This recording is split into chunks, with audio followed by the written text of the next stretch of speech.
सभी श्रोतागणों को मेरा नमस्कार। आशा करती हूँ आप सब बहुत अच्छे होंगे। आज मैं आप सबसे कुछ शेयर करना चाहती हूँ, कुछ साझा करना चाहती हूँ, कुछ ऐसा जो इतना इम्पोर्टेंट लगता नहीं है, कुछ ऐसा जिसके बारे में कोई बात नहीं करता, लेकिन ये एक बड़ा मैटर ऑफ कंसर्न है इंडिया के लिए और पूरी दुनिया के लिए। ये एक बहुत बड़ा सोचने के लिए विषय है। इससे पहले कि मैं आज आपसे कुछ शेयर करूं, कुछ साझा करूं, क्या आप मेरे एक छोटे से सवाल का आंसर देंगे? क्या आप मेरे एक छोटे से क्वेश्चन का आंसर देंगे? मेरा क्वेश्चन है कि आपका इस साल का न्यू ईयर रेजोल्यूशन क्या है? क्या है जो इस साल आप खुद में बदलना चाहते हैं? क्या बदलाव आप लाना चाहते हैं, या आपने इस साल 2020 से क्या सीखा? देखिए, अगर मैं ये कहूँ कि ये साल चेंजेस जो कि इस साल में बहुत सारे चेंजेस आए, बहुत सारी डिफ़िकल्टीज आई, बहुत सारी मुश्किलें आई, और आप बिलीव करेंगे अगर मैं कहूँ, आप मानेंगे मेरी बात, इस साल में चेंजेस तो आए, अपॉर्चुनिटीज़ भी आई, बहुत सारे चांसेस मिले हम लोगों को अपने आप को बदलने के। इस कोविड-19 की वजह से बहुत सारी प्रॉब्लम्स आई, लेकिन हम अपने आप को बदल पाए एक पॉजिटिव वे में। हम अपने आप को बहुत अच्छी तरह मोल्ड कर पाए।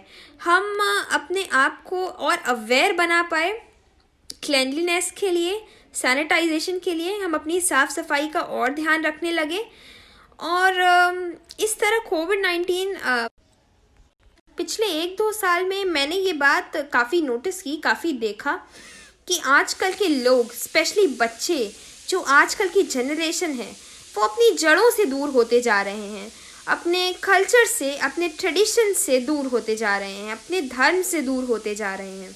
आप सभी जानते हैं कि कोई भी पेड़ जड़ों के बिना खड़ा नहीं हो सकता।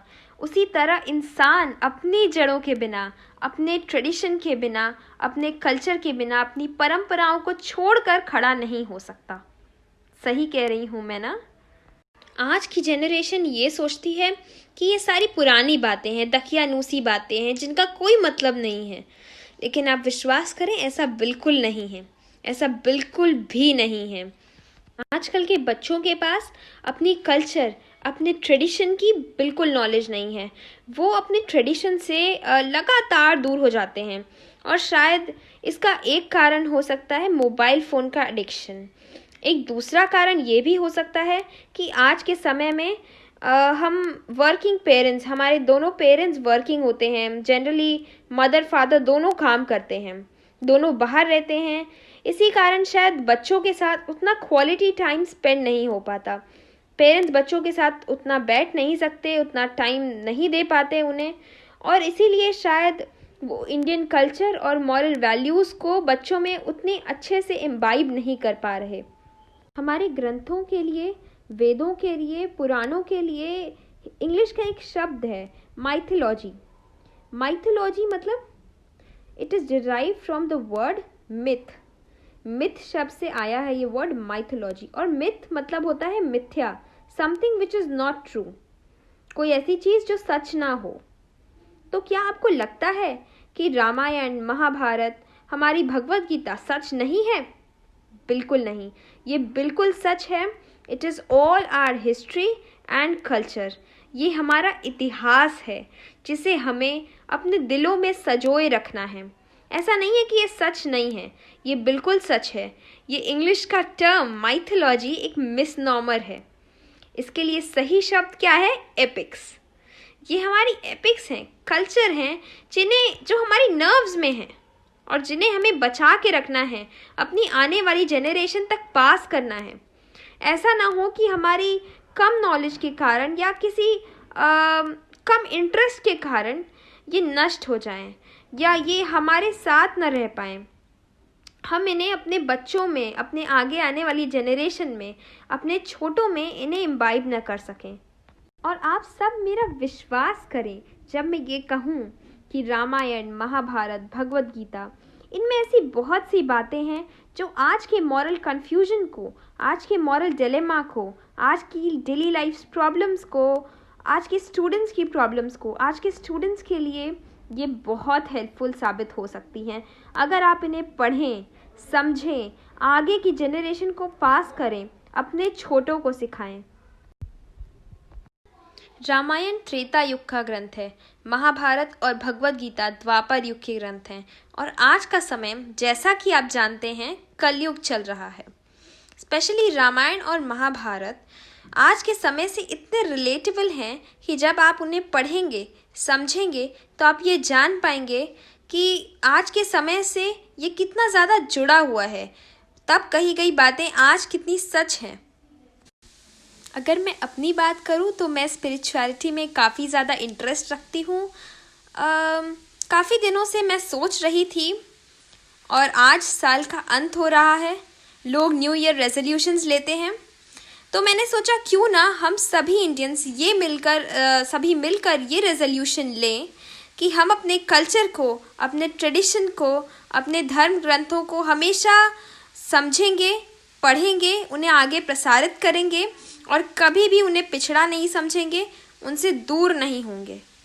सबसे पहले मैं सभी को ये क्लैरिफाई कर देना चाहती हूँ कि मैं यहाँ पे किसी भी धर्म को नीचा नहीं दिखा रही हूँ।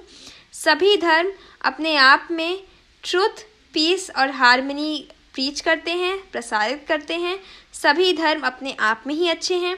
सभी की शिक्षा देखा जाए तो लगभग एक समान है। यहाँ पर मैं बस आपके धर्म ग्रंथ के, आपके रिलीजन और कल्चर के बीच में एक छोटा सा कनेक्ट स्टैब्लिश करने की कोशिश कर रही हूँ। सभी ग्रंथ, सभी धर्म अपने आप में अच्छे हैं। सभी हमें पीस, हार्मनी और ट्रुथ की तरफ ले जाते हैं। बस इतना कह रही हूँ कि इन धर्म ग्रंथों को पढ़ना आपकी लाइफ बदल सकता है, आपकी ज़िंदगी को देखने का नज़रिया बदल सकता है, आपके सोचने का तरीका बदल सकता है। It will turn you to an optimistic person जो हमेशा लाइफ की पॉजिटिव साइड्स को देखता है। और आप मानेंगे नहीं, ये इतनी रिलेटेबल हैं कि आप इन्हें पढ़ने और समझने के बाद अपने आसपास उनके कैरेक्टर्स और उनकी ऐसे कैरेक्टरिस्टिक्स वाले लोगों को पहचान सकेंगे और देख सकेंगे। जैसे अगर मैं महाभारत के एक बहुत ही फेमस कैरेक्टर, एक बहुत प्रसिद्ध कैरेक्टर भीष्म की बात करूं, तो अगर मैं उनकी बात करूं तो मैं ये जान सकूंगी कि वो जानते थे कि सत्य क्या है, धर्म क्या है, सच क्या है और सही कौन है। लेकिन उनके पास इतनी हिम्मत नहीं थी, इतना करेज नहीं था कि वो ओपनली स्टैंड करके फेवर ले सकें कि यही सच है और मैं इसी के साथ रहूँगा। आप अपने आसपास भगवान कृष्ण जैसे लोगों को भी पाएंगे जो कि टैक्टिक्स और ट्रिक्स का यूज़ करके धर्म और सत्य की स्थापना कर रहे हैं दुनिया में, ये करने की कोशिश कर रहे हैं एटलीस्ट। आज जब मैं आपसे बात कर रही हूँ तो मुझे कुछ दिनों पहले की याद आई, जब मैं माता गंगा के दर्शन के लिए अपने घर से निकली और फिर वहाँ मैंने जो सीन अपनी आँखों के सामने देखा, उसने कई दिनों तक मुझे दुखी किया, मुझे परेशान किया। और वो सीन ये था कि जब मैं घर से निकली तो मैंने देखा कि रोड पर कई भगवान गणेश और लक्ष्मी जी की मूर्तियाँ, कई भगवान की मूर्तियाँ इसी तरह कहीं गंदगी में, कोनों में, किनारों पे पड़ी हुई थी। इतनी गंदगी में भगवान की मूर्तियाँ पड़ी हुई थी, ये देखकर मुझे बहुत दुख हुआ। और मैंने ये सोचा कि जिन भगवान का हम अपने घरों में स्वागत करते हैं, दिवाली के समय हम नई गणेश लक्ष्मी जी की मूर्तियाँ खरीदते हैं, उनकी पूजा करते हैं, उनका आदर सम्मान करते हैं, घरों में सजाते हैं, क्या विसर्जन के समय इतना अनादर आवश्यक है? हर साल हम नई मूर्तियाँ खरीदते हैं और पुरानी मूर्तियाँ विसर्जित करते हैं। कहाँ विसर्जित करते हैं? किसी ताल में, किसी तालाब में, किसी नदी पे, कोई किसी पुल पर छोड़ देता है, कोई रोड के किनारे छोड़ देता है। क्या ये ईश्वर का अनादर नहीं? जब हम मूर्तियों को ताल में, तालाब में या किसी नदी में विसर्जित करते हैं तो उन मूर्तियों पर जो केमिकल्स की लेयर लगी हुई है वो कितनी ही जीव जंतुओं की, कितनी ही मछलियों की जान ले लेती है। क्या इससे हमारी प्रकृति को नुकसान नहीं होता? होता है। इसे रोकिए। घर में कुछ सिलेक्टेड मूर्तियां ही स्थापित करें। घर में कई मूर्तियां न रखें क्योंकि उनके खंडित हो जाने पर उन्हें विसर्जित करना पड़ता है और फिर वही प्रकृति को नुकसान पहुंचता है। भगवान की हर जगह तस्वीर जैसे कैलेंडर पर, किताबों पर, दीवार पर आवश्यक नहीं है क्योंकि इससे भी भगवान का निरादर होता है। अगर वहाँ गंदगी होती है तो भगवान का निरादर होता है। एक मंदिर में कुछ मूर्तियाँ या केवल कुछ सिलेक्टेड मूर्तियाँ ही स्थापित करें, वहाँ सफाई रखें और उनका आदर सम्मान करें। भगवान की मूर्तियों का निरादर ना करें। जो ईश्वर साल भर आपके घर में विराजते हैं, आपके घर को धन संपदा से भरते हैं, तरक्की देते हैं, विसर्जन के समय उनका इतना अपमान क्यों? इसे ना करें। कम मूर्तियां रखें, आदर भाव से रखें। भगवान की तस्वीरें हर जगह लगाना आवश्यक नहीं। ईश्वर अपने हृदय में होने चाहिए। ईश्वर का वास अपने हृदय में बनाएं। लास्टली मैं आप सबसे पूछना चाहती हूँ कि आप में से कितने लोग प्रॉमिस करते हैं और ये रिजॉल्व करते हैं कि इस नए साल आप अपने में बदलाव लाएंगे, अपने कल्चर, अपने ट्रेडिशन, अपनी परंपराओं को प्रिजर्व करेंगे, उन्हें हमेशा अप्रिशिएट करेंगे और उन्हें आगे बढ़ाएंगे। टू बी वेरी फ्रैंक, ये इतना मुश्किल भी नहीं है जितना आप सोच रहे हैं। हम सब के पास दिन में 10-15 मिनट तो फ्री होते ही हैं। आप उन 10-15 मिनट का यूज़ किसी धर्म ग्रंथ या किसी अच्छी किताब का एक अध्याय पढ़ने में लगा सकते हैं, उसे समझने में लगा सकते हैं।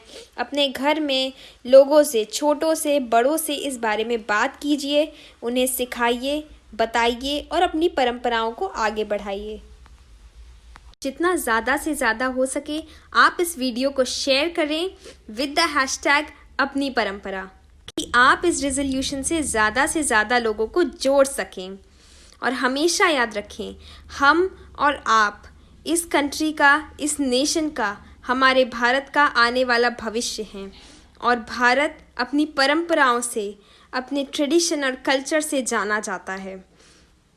आज अगर हम और आप अपने कल्चर को अप्रिशिएट नहीं करेंगे, प्रेज़ नहीं करेंगे, उसे संभालेंगे नहीं, तो और कौन करेगा? इस वीडियो को ज़्यादा से ज़्यादा लोगों तक पहुंचाना अब ये आपका काम है। जय हिंद, जय भारत।